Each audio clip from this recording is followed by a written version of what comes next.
대초에 하나님께서 천지를 창조하시고 에덴 동산을 만드셨습니다. 그리고 그 에덴 동산에 한 남자를 만들어서 그 에덴 동산을 지키고 또 가꾸도록 하셨습니다. 근데 어느 날 아담이 하나님께 와서, 하나님 너무 외롭습니다. 혼자 사는 게 외롭고 힘드니 저에게 좋은 친구를 하나 좀 만들어 주십시오. 그러니까 하나님께서, 그래, 네가 혼자 있으니까 보기 좋지 않다. 내가 너를 위해서 좋은 친구, 배필을 하나 만들어 주겠다. 그렇게 말씀하셨습니다. 배가 고플 때 밥도 지어주고, 또 옷이 필요할 때 옷도 지어주고, 힘들 때 옆에서 위로해주고, 또 너희들의 장래를 위해서 아이들을 낳을 수 있는 그런 좋은 배필을 만들어 주겠다고 말씀하셨습니다. 그러자 아담이 하나님께 다시 물었습니다. 그런데 그런 배필을 얻으려면 얼마만큼의 비용이 듭니까? 그렇게 물었습니다. 그러자 하나님이 대답하시기를, 그럼 너의 팔 한 짝과 다리 한 짝을 내놓으면 된다. 너의 반을 잘라서 내가 여자를 만들어야 되겠다. 그렇게 말씀을 하셨답니다. 그러니까 아담이 말하기를, 제 팔과 다리가 없으면 제가 살기가 좀 불편하니까 제 팔 대신에 차라리 제 소중한 갈비뼈 한 짝을 하나를 드릴 테니 그 갈비뼈로다가 그 친구를 좀 만들어 주십시오. 그렇게 대답을 했답니다. 그래서 하나님께서 아담의 간청을 들으시고 아담이 잠든 사이에 그의 갈비뼈를 취해서 그의 아내 하와를 만들어줬다고 하는 전설이 있습니다. 어떤 분들은 또 성경에 그런 일인지 막 찾는 분이 있는데 성경에 그런 얘기는 없습니다. 그런데 이 우화를 만들어낸 사람의 포인트는, 우리가 아내나 하고 남편을 얻게 될 때 그냥 공짜로 거저로 얻어지지 않는다고 하는 것입니다.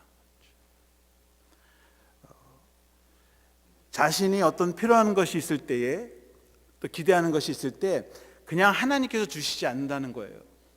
그래서 아담의 아내를 만들어 주실 때 또 다른 흙으로 만든 것이 아니라 너의 살 중에서, 너의 뼈 중에서 너의 귀중한 한 부분을 떼어서 그것으로 우리의 배필을 만들어 줬다고 하는 것입니다. 내가 아내를 얻기 위해서, 남편을 얻기 위해서는 어떤 희생, 어떤 사랑의 수고가 있어야만 좋은 아내, 배필을 얻을 수 있다고 하는 것입니다. 그것이 하나님의 창조의 이치라고 하는 것입니다. 먹을 것을 얻기 위해서는 노동이라고 하는 수고의 대가를 치러야 합니다. 그저 앉아 있는다고 해서 먹을 것이 하늘에서 떨어지는 것이 아닙니다. 자녀를 얻기 위해서는 잉태의 고통과 양육의 수고가 따라와야 합니다. 그래서 우리가 좋은 자녀를 얻을 수 있고 그 자녀들을 잘 키워서 사회에 봉사할 수 있도록 우리가 할 수 있는 것입니다. 좋은 것을 얻기 위해서, 혹은 내가 어떤 목적하고 내가 목표하는 것이 있다면 그것을 위해서는 많은 희생과 대가를 지불해야 한다고 하는 것입니다. 오늘 이스키 교우님께서 봉독해 주신 여호수아의 말씀은, 이제 이스라엘 백성들이 하나님께서 이미 주시겠다고 그 약속하신 그 땅을 취하기 위해서 가서 땅에 돌아다니면서 그림을 그려가지고 와서 하나님 앞에서 제비를 뽑아서 자기의 분깃을 받았다고 하는 그런 말씀입니다. 이스라엘 백성들이 요단강을 건너고 여리고성, 아이성을 차례로 무너뜨리면서 또 가나안 땅의 여러 민족들과 두 차례 큰 전쟁을 치르면서 가나안 땅을 정복하게 되었습니다. 그런데 아직까지도 12지파 가운데서 레위 지파를 뺀 7지파가 아직도 하나님의 약속의 땅을 기업으로 받지 못했습니다. 르우벤 지파, 갓 지파, 또 요셉의 두 아들 므낫세 지파, 에브라임 지파, 네 지파는 이미 땅을 점령해 가면서 자기의 땅을 기업으로 받았는데 아직 점령하지 못한 그 넓은 땅을 두고 7지파가 땅을 분배받지 못했습니다. 이스라엘 백성들이 가나안 땅을 다 정복한 후에 그 땅을 12등분으로 나눠준 것이 아니라 땅을 점령해 가면서 어느 정도 분깃이 됐을 때 그 땅을 차례대로 이스라엘 백성들에게 나눠준 거예요, 지파별로. 그리고 아직도 7지파가 땅을 분배받지 못했고 또 그들의 분배받아야 할 땅들이 앞에 펼쳐져 있습니다. 그런데 오랜 전쟁 때문에 그런지, 지치고 피곤해서 그런지 이스라엘 백성들이 들어가서 그 자신이 하나님께서 약속하신 그 땅을 취하려고 하는 사람이 없었습니다. 그저 다 앉아서 어떻게 뭐 일어나겠지, 하나님께서 어떻게 주시겠지, 그렇게 있었는지 모릅니다. 오늘 본문 3절에 보시면 여호수아가 이스라엘 자손에게 이르되 너희가 너희 조상의 하나님 여호와께서 너에게 주신 땅을 점령하러 가기를 어느 때까지 지체하겠느냐. 지금 아직도 우리가 정복해야 할 땅이 있고 그 나가 싸워야 되는데 언제까지 너희들이 지체하고 그냥 앉아만 있겠느냐. 가서 그 땅을 취해야 하지 않겠냐, 그렇게 말하고 있습니다. 그저 감나무에서 감이 떨어질 때까지 하늘만 쳐다보면서 감이 언제 떨어질까 그것만 쳐다볼 것이 아니라 감을 먹으려면 직접 나무에 올라가서 그 감을 따서 직접 취하라고 하는 것입니다. 앉아서 기다리만 있지 마라. 하나님께서 우리에게 축복을 주시겠다고 약속을 하셨고 기업을 주시겠다고 약속을 하셨으면 그 기업을 위해서 가만히 앉아 있을 것이 아니라 내가 직접 가서 씨를 뿌리고 가꾸면서 그 열매를 거두어야 한다는 것입니다. 오늘 4절 전반절 말씀해 보시면 너희는 각 지파에서 3사람씩 선정하라. 내가 그들을 보내리니. 여호수아가 이제 이 7지파에게 하나님이 약속하신 땅을 취하기 위해서 각 7지파에서 3사람씩을 선정해라.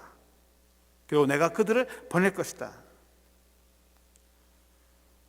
그럼 어떤 일을 시작하려면 먼저 계획을 세우고 밑그림을 그려야 합니다. 집을 짓는데도 먼저 청사진, 블루프린트가 나와야 됩니다. 그것이 허락이 떨어져야 집을 지을 수가 있습니다. 여호수아가 하나님의 약속의 땅, 이미 주시겠다고 약속한 땅을 위해서 먼저 각 지파에서 3사람씩을 선정해서 그들을 보내자라고 그렇게 결정했습니다. 여러분 7지파인데 그저 한두 사람만 대표로 뽑지 않고 모세는 가나안 땅을 점령하기 위해서 각 지파에서 한 사람씩 12사람을 뽑아서 보냈습니다. 또 여리고성을 취할 때는 여리고성이 크지 않으니까 2명의 정탐꾼을 보내서 그 땅의 지형을 살펴보고 형편을 살펴보고 그리고 어떻게 점령할 것인가를 계획을 세웠습니다. 그런데 이번에는 남은 7지파 중에서 한 사람을 뽑지 않고 3사람씩을 뽑아서 그럼 모두 21명이 되겠습니다. 그렇죠? 각 지파별로 3사람을 뽑아서 그 사람들이 아직도 정복되지 않은 땅에 가서 그 3사람이 함께 지형을 살펴보고 자신들이 보기에 가장 좋은 자기 지파를 위해서 가장 적당한 땅을 고르고 그것에 대해서 그림을 가지고 돌아오라고 했습니다.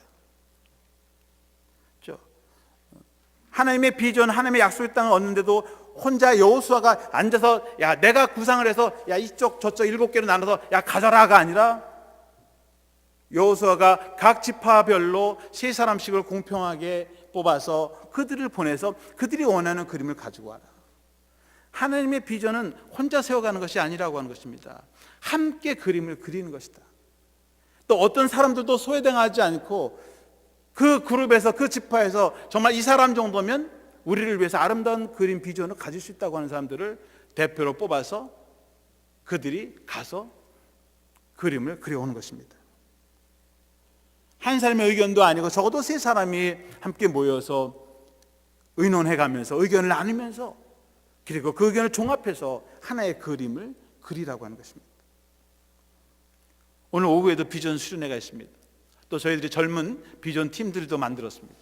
비전 팀만이 아니라 지금 현재 우리 교회 수고하고 계시는 행정임원들, 또 각 기관 부서장들, 혹은 자원에서 하시는 분들이 함께 모여서 자신의 의견도 내놓고 그리고 함께 그림을 그리려고 하는 것입니다.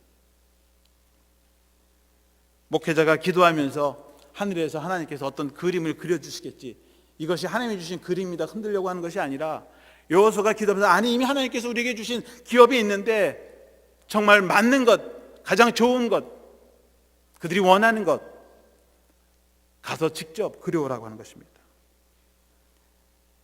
하나님의 비전은 함께 세워가는 것입니다. 기도하면서 계시받아서 하는 그런 것이 아닙니다. 눈으로 보고. 그래서 오늘 4절 후반절에 보면 그들은 일어나서 그 땅에 두루다니며 그들의 기업에 따라 그 땅을 그려가지고 내게로 돌아올 것이라. 일어나서 그 땅에 두루다니면서, 다 두루다니라는 거 어느 한 지역만 보지 말고 전체를 살펴봐라. 그리고 그들의 기업에 따라서 자신들의 기업, 자신들의 지역 지파에 따라서 가장 맞는, 우리가 사람들이 어떤 재능이 끈사가 있고 평지를 원할 것인가, 산지를 할 것인가, 목축을 할 것인가, 농경 사업을 할 것인가,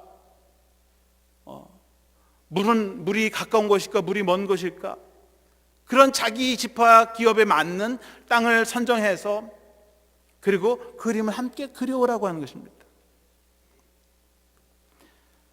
그냥 앉아서 책상에서 이렇게 하면 될 것이다, 저렇게 하면 될 것이다가 아니라 구석구석 찾아다니면서 필요한 것이 무엇인가, 우리가 할 수 있는 일이 무엇인가를 직접 발로 뛰면서 그림을 그리라고 하는 것입니다.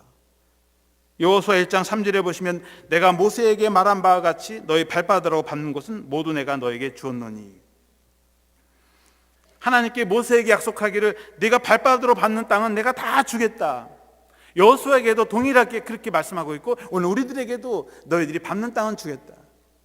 그저 우리가 지나가는 밟는 땅이면 다 주는 것이 아니라 직접 발로 뛰면서 씨를 뿌리고 그리고 수고를 하면서 그 일할 때 하나님께서 그 땅을 기업으로 주겠다고 하는 것입니다. 하나님의 비전, 하나님의 기업은 그저 앉아서 떨어지는 것이 아니라 발품을 팔아서 내가 수고하고 직접 찾아다니면서 그 땅을 취할 때에 그 땅이 나의 기업이 된다고 하는 것입니다. 마태복음 25장에 가시면 주님께서 달란트의 비유를 하십니다. 어떤 주인이 외국을 떠나면서 자신의 기업을 종들에게 나눠줍니다. 그래서 어떤 종에게는 그 능력에 따라서 1달란트, 또 어떤 종에게는 2달란트, 어떤 종에게는 5달란트를 나눠 주었습니다. 그리고 돌아와서 세임을 했습니다. 1달란트 받은 사람은 그대로 1달란트를 가져왔습니다.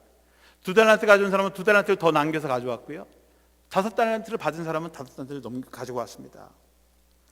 근데 하나님께서 이 1달란트 그대로 남겨 가지고 온 그 종에게 꾸중을 하십니다. 마태복음 25장 26절에 보시면 그 주인이 대답하여 이르되 악하고 게으른 종아, 나는 심지 않은 데서 거두고 해치지 않은 데서 모으는 줄을 네가 알았느냐.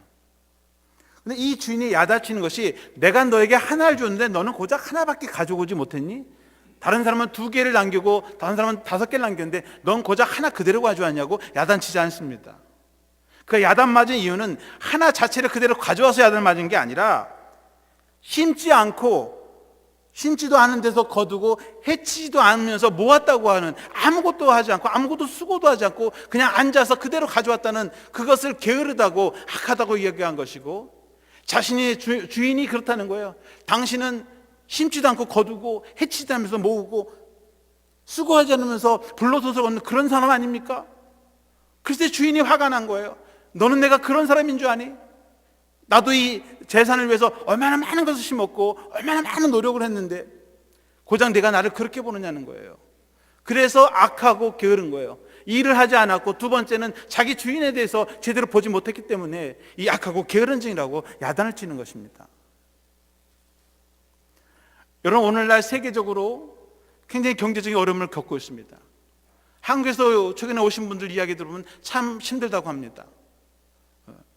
조영준 목사님하고 한번 식사를 하시는데, 우리 조영준 목사님도 그렇고 우리 김중원 목사님도 한국에서 이제 2년 갔다 오셨는데 하시는 말씀이 요즘 한국 어떻습니까? 물었더니요, 한국은 딱 한 1년만 살면 좋대. 1년만. 왜 그렇습니까? 그랬더니 6개월은 옛날 오랫동안 못 만났던 친구들 만나고 그리고 같이 교제 나누니까 6개월, 1년은 살만한데 1년 지나니까 도저히 못 살겠다는 거예요. 여러분, 수박을 사러 가면 수박이 예를 들어서 큰 게 있으면 뭐 우리 여기 미국에서는 뭐 5불 99, 5, 6불이면 사지 않습니까? 근데 한국에는 5만 원이래. 5만 원. 그러면 50불이에요. 50불. 그렇죠?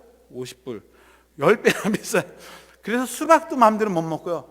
배 사과도 여기서는 뭐 1불도 안 되죠. 뭐 한국에는 5천 원, 뭐 그러면 뭐 한 5불 이렇게 된답니다.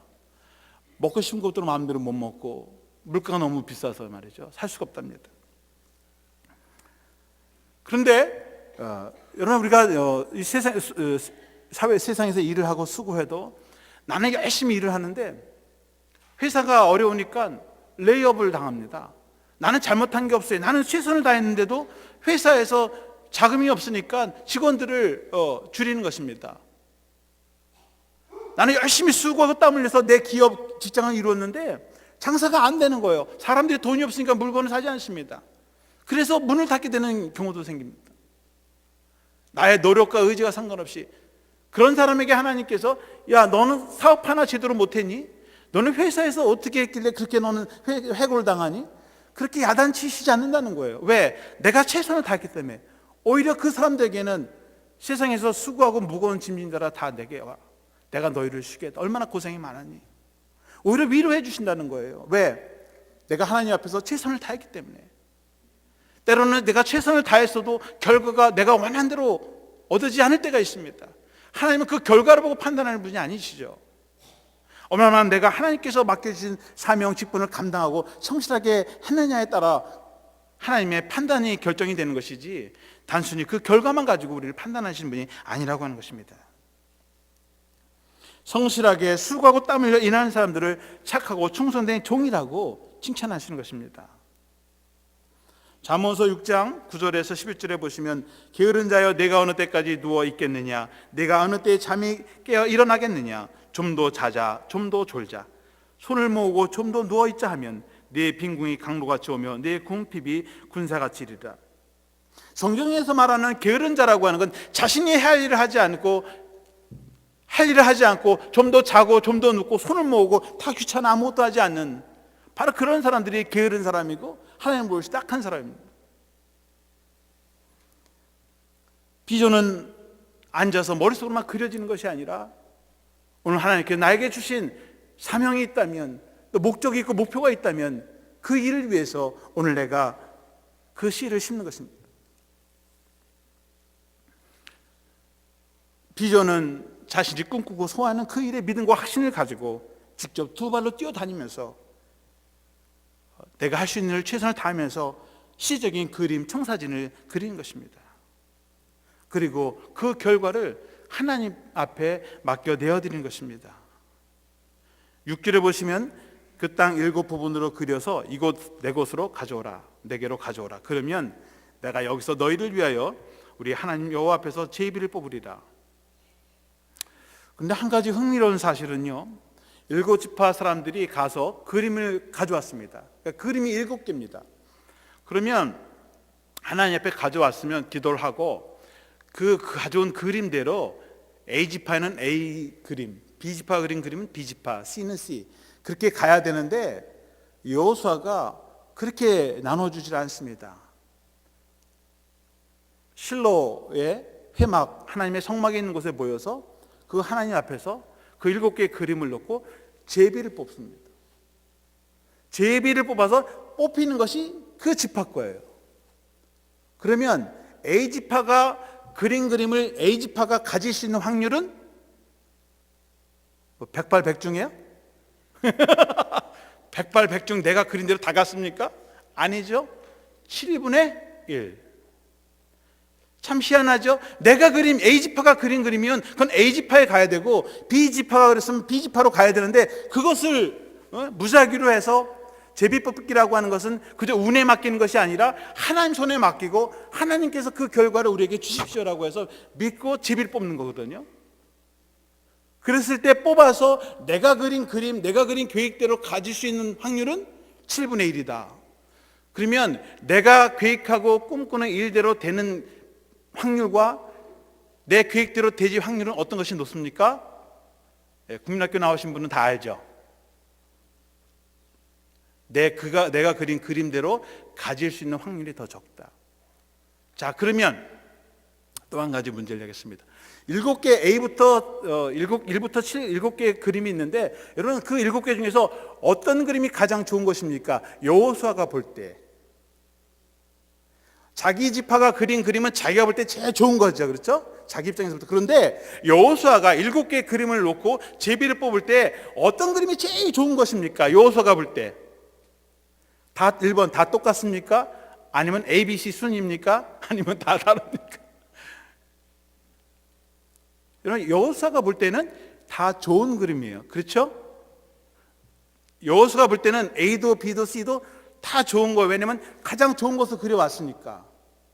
물론 A라고 하는 지파는 A 지파 그림이 자진제 좋다고 해서 그 그림을 그려왔겠습니다마는 여호수아가 볼 때에는, 하나님이 볼 때에는, 아니 A 지파 너희들이 그린 그림보다 이 D 그림이 더 좋을 수 있고, D 그림은 B가 좋을 수 있고, B는 A 그림이 더 좋을 수 있어. 우리는 우리 것만 보면서 내가 그린 그림대로 계획대로 되어야만 그것이 하나님의 뜻이다라고 믿고, 그렇게 되지 않으면 하나님이 나와 함께 하지 않으시는구나, 하나님이 함께 하시지 않았고 하나님이 나를 기뻐하지 않으시는구나 라고 생각할 수 있지만, 하나님은 하나만의 대답을 갖고 있는 것이 아니라 나머지 6개, 전체 7개의 그림을 가지고 있는 것입니다. 7개의 그림 가운데에서 A, 너희는 이 그림을 그렸지만 내가 보기에는 이 D 그림이 더 맞을 수 있고 C 그림이 맞을 수 있다고 해서 그렇게 줄 수 있다고 하는 거예요. 왜? 하나님은 우리보다 더 많은 생각, 더 높은 지식, 더 깊은 생각을 가지고 계시기 때문에 우리가 원하는 것보다 더 좋은 것, 더 선한 것을 우리에게 줄 수 있다고 하는 것입니다. 믿습니까? 다시 말씀드리면, 우리가 아무리 좋은 계획을 세우고 목표대로 세워도 꼭 그대로만 되어지지 않는다. 하나님의 또 다른 플랜을 우리를 위해서 준비하고 있다는 그런 하나님의 비전, 하나님의 넓으신 계획을, 또 섭리를 우리가 깨달아야 한다는 것입니다.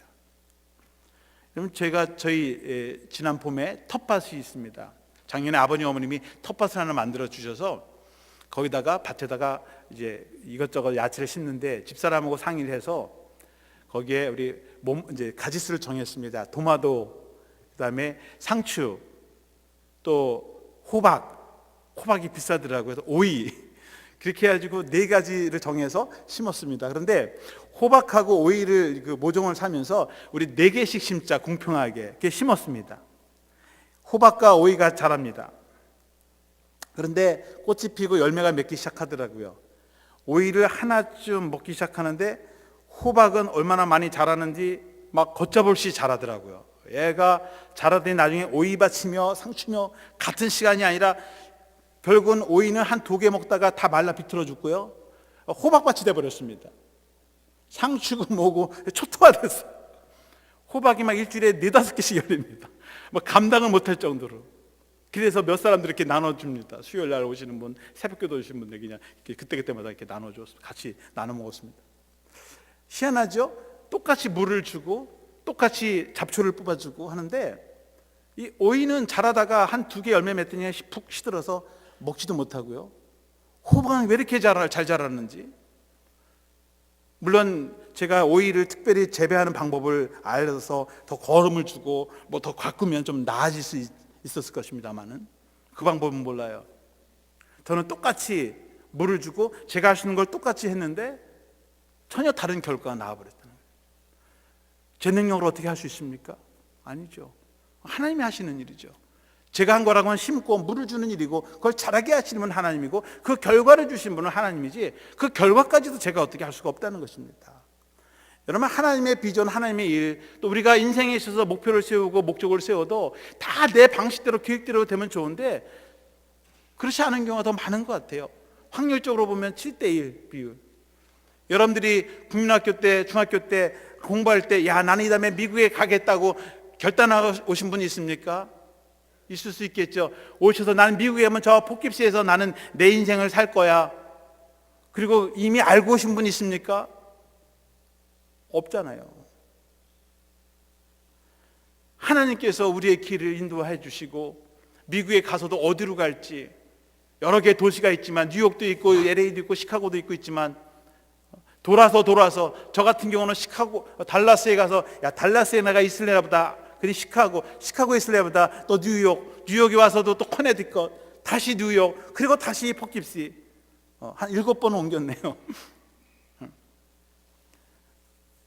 우리가 할 수 있는 일은 한계가 있지만 우리가 그 결과까지도 예측하면서 우리의 결과대로 이루어질 수 확률은 7분의 1입니다. 그 말씀은 우리가 최선을 다하고 씨를 뿌리고 해도 그 결과는 하나님께 맡겨야 한다고 하는 것입니다. 그리고 하나님은 우리에게 가장 좋은 것, 그리고 가장 선한 것으로 인도해 준다고 하는 것입니다. 내 결과가 내가 계획하는 것이 다른다고 해서 하나님이 안 계신 것이 아니고, 그것이 나에게 나쁜 것이 아니라 하나님 볼 때는 그게 가장 좋은 것이고 선한 것일 것입니다. 시편 37편 5편에 보면 이런 말씀이 있습니다. 네 길을 여호와께 맡기라. 그를 의지하면 그가 이루시고. 우리의 길을 하나님께 맡기라는 거예요. 의지하면 하나님께서 그 결과를 이루어 주신다는 것입니다. 잠언서 16장 3절에 보시면 너의 행사를 여호와께 맡기라. 그리하면 네가 경영하는 것이 이루어지리라. 우리가 계획하는 일들을 하나님께 맡기라는 거예요. 그러면 그 경영하는 것이 이루어지는데 하나님의 뜻 가운데서 이루어진다고 하는 것입니다. 우리가 열심히 수고하고 땀 흘려도 그 결과는 하나님께 맡기고, 하나님께서 주신 결과로 우리가 감사를 드리고 그 하나님의 뜻 앞에 우리가 순종할 수 있는 더 큰 믿음이 필요한 것입니다. 웨인 코데이로라고 하는 분이 책을 몇 년 전에 썼습니다. Attitudes that Attract Success라는 책입니다. 이 YM 예순돈에서 출판한 책인데요, 우리말로는 번역이 됐는데 태도를 바꾸면 성공이 보인다라는 그런 제목으로 출판이 되었습니다. 번역이 되었습니다. 뭐 책 제목에서도 우리가 아는 것처럼 성공하기를 원하면 우리의 자세, 우리의 태도부터 바꿔야 된다고 하는 거예요. 성공하는 사람과 성공하지 못하는 사람들을 보면 이미 그 사람의 태도나 자세를 보면, 일하는 자세, 마음 자세를 보면 성공할 것인지 실패할 것인지 이미 결정된다고 하는 것입니다. 그러므로 우리가 일을 할 때에 우리가 어떤 마음으로 어떤 자세로 임할 것인가, 어떤 자세로 일할 것인가가 매우 중요한 것입니다. 부정적인 태도로 일을 하시는 분은 좀 긍정적인 생각으로 바꾸시고, 할 수 없다, 못한다고 생각하는 분, 아니 할 수 있다, 반드시 된다라고 하는 그런 긍정적인 생각도 가져야 한다고 하는 것입니다. 토마스 에디슨, 우리가 잘 아는 발명왕, 전기를 발명했습니다. 근데 토마스 에디슨이 이 전기만이 아니라 백열등, 영화 카메라, 또 차에 시동을 거는 배터리, 그걸 다 우리 에디슨, 발명왕 에디슨이 다 발명했답니다. 그래서 연구 초기에는 가난해서 이 헛간을 지어가지고 그 헛간에서 자기 아들을 데리고 발명품을 개발했다고 합니다. 근데 어느 날 저녁에 그 헛간에서 일을 하는데 그 배터리 전지에다가 충전력을 좀 높이기 위해서, 그 전기가 오래 가기 위해서 거기다가 화학물을 넣다가 그만 스파크가 일어나서 불이 나가지고 폭발했습니다. 이제 헛간이 불이 나니까 아들하고 에디슨이 바깥으로 달아난 것입니다. 그런데 이 바깥으로 나온 아들이 헛간이 불이 나는데 보니까 아버지가 없는 거예요. 그래서 아버지가 나오셨나 안 나 걱정이 돼갖고 집 뒤로 갔더니 에디슨 아버지가 이 헛간을, 불타는 헛간을 이렇게 바라보고 있는 것입니다. 아들이 아버지에게서 아버지 괜찮냐고 물었습니다. 에디슨이 하는 말이, 얼른 가서 어머니 모시고 와라. 어머니 모시고 와라. 내 어머니는 아주 작은 시골 마을에서 자랐기 때문에 이런 큰 불을 전에 본 적이 없으니 와서 구경이나 하라 그래라. 지금 자기 집에 헛간이 불타고요, 그 안에 있는 기구에 다 타고 지금 그러는데 걱정하는 게 아니라 빨리 엄마와 불러와서 불 구경하자는 거예요. 참 희한한 사람이죠. 자신의 헛간이 불이 타고 자기 재물, 또 발명품들이 불에 타고 있는 그런 난리 중에서도 에디슨은 그 와중에도 새로운 경험의 시간으로 보았다고 하는 것입니다. 어머니를 모시고 와서 같이 불 구경하자. 그리고 나서 아들하고 이제 어머니가 오니까 그랬답니다. 아이한테 물었답니다. 혹시 이 마을에 큰 트랙터 가지고 있는 사람을 알고 있니? 그러니까 아들이, 아버지 알고 있죠. 근데 왜요? 그러니까 에디슨이, 이제 다시 새 집을 지을 때가 되었구나. 이번에는 더 좋은 집, 큰 집을 짓자.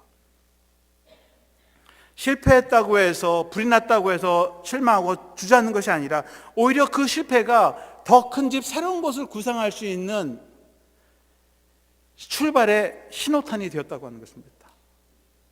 그렇죠? 그러니까 우리의 생각을 좀 더 긍정적으로 넓히고 할 수 있다고 하는 가능성을 보면 성공할 수밖에 없다고 하는 것입니다. 어렵다고 힘들다고 포기하는 것이 아니라 오히려 그런 기회가 더 앞으로 나아갈 수 있는 기회가 된다고 하는 성공의 열쇠로 삼았다고 하는 것입니다. 여러분, 하나님의 나라, 하나님의 비전은 그저 주어지는 것이 아니라 우리가 만들어가는 것입니다. 성공적인 삶도 우리의 믿음의 열정, 수고, 그리고 헌신과 비전 위에서 우리의 삶의 목표가 세워지는 것이고 또 하나님의 비전이 우리에게 임하는 줄로 믿습니다. 10절 말씀을 보시면 여호수아가 그들을 위하여 실로의 여호와 앞에서 제비를 뽑고 그가 거기서 이스라엘 자손의 분파대로 땅을 분배하였더라. 여호수아의 말대로 그림을 그리고 왔을 때 이 실로 하나님의 회막 앞에서 하나님 앞에 그 가져온 그림들을 내려놓고 그리고 그곳에서 하나님의 뜻을 구하면서 제비를 뽑고 그리고 그들이 땅을 분배를 받았다고 하는 것입니다. 그 말씀은 우리가 그림을 가지고 픽처를 그려도 우리의 힘과 능력으로만이 아니라 하나님께 맡기고 하나님께서 주시고 인도하시는 그 그림대로 우리가 받고 하나님께 협력하면서 그 비전을 이루어 나가야 한다고 하는 것입니다. 오늘 오후에도 우리가 비전 수련회가 있습니다. 비전 팀과 또 각 임원들 또 여러분들 중에서 자원하는 사람들 모든 분들이 참여할 수 있습니다. 같이 함께 그림을 그리는 것입니다. 혼자 하는 것이 아닙니다. 함께 하는 것입니다. 또 소외되는 사람 없이 원하는 사람은 누군지 자원해서 참여하고 그리고 같이 우리가 그림을 그려나가게 될 것입니다. 그렇게 해서 하나님 앞에 겸손히 또 내려놓고 하나님 우리에게 주시는 그 결과를 저희들이 감사함으로 받고 그렇게 해서 우리 미드허슨 교회가 정말 하나님께서 우리에게 주시고자 하는 그 비전, 꿈을 이루시고 또 그 기업을 우리 받아 누리는 저와 성도님들이 되시기를 주님의 이름으로 축원합니다. 기도하겠습니다. 사랑과 은혜가 풍성하신 아버지 하나님, 그저 앉아서 하늘만 바라보면서 하나님께서 주시는 축복과 비전을 기다리면서 받는 것이 아니라 오늘 이스라엘 백성들이 직접 발로 뛰면서 돌아다니면서 수고하고 땀 흘려서 하나님의 비전과 계획을 그린 것처럼 저희들도 저희들의 손과 발로 직접 뛰면서 하나님이 원하시고 기뻐하시는 그 비전과 계획을 세울 수 있도록 인도하여 주시옵소서. 또 온 그 하나님의 비전을 저희들이 가지고 모든 성도들이 한마음 한뜻이 되어서 함께 나아갈수록 인도해 주시고 또 우리 앞에 어떤 요단 강물이 있을지라도 다 갈라지게 하시고 또 여리고성과 아이성이 무너지게 하시고 우리 앞에 있는 모든 원수 대적과 또 방해물들이 물러가게 하셔서 하나님의 약속의 땅을 기업으로 받는 주님의 교회가 되게 하여 주시옵소서. 또 오늘 오후에 있을 비전 수련회도 함께 하시고 수련회 인도하시는 조건삼 목사님에게 성령의 능력과 권능과 영감을 더하여 주셔서 저희들이 함께 아름다운 교회의 비전을 그려갈 수 있는 은혜의 시간이 되게 하여 주시고 정말 우리 마음속에 성령님의 감화 감동하심과 역사하심으로 인해서 우리 마음속에 정말 하나님이 주시는 그 비전으로 충만케 하시고 한마음 한뜻 돼서 그 비전을 향해 함께 나아가 하나님의 약속의 기업을 받아 누리는 저희들이 되도록 인도하여 주시옵소서. 모든 말씀 우리 주 예수 그리스도의 이름으로 간절히 기도하옵나이다. 아멘.